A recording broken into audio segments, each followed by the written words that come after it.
Hi boys and girls, today you will be using dice to form mixed numbers and improper fractions and converting them from one to the other.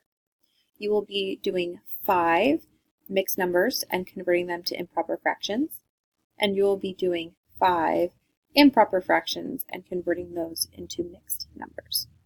So here's how you're going to get your numbers. You need one just regular die and one of the cool dice within a dice. So for your mixed numbers, you need to use both of them.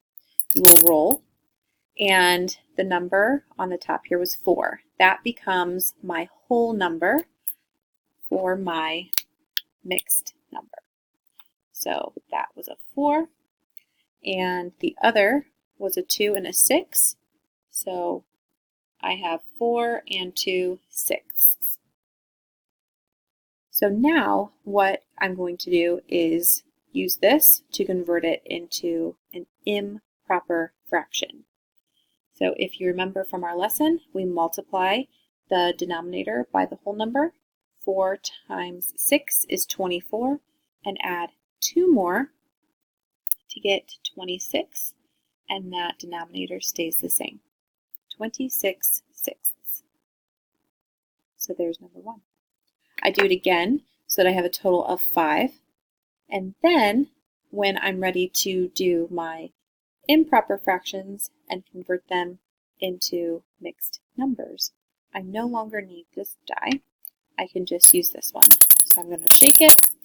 And here, since I'm trying to make an improper fraction, I want to use the larger number on the top. So I have a 3 and a 5.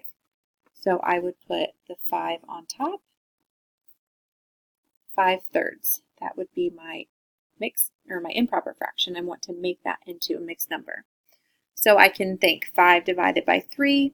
I can think if I have 3 pieces, how many times, 5 pieces, how many times can I get a set of 3? So I can get 3, a group of 3, one time. If I have 5 items, I can take these 3 and make one group, and then I have 2 left. And just like almost everything in fractions, that denominator stays the same. So that is what you are doing today. You are doing 5 improper fractions and 5 mixed numbers using the dice. Make sure that you put the dice back when you're finished. You want to put your name on your paper when you are finished and turn it into the tray so I can see your work.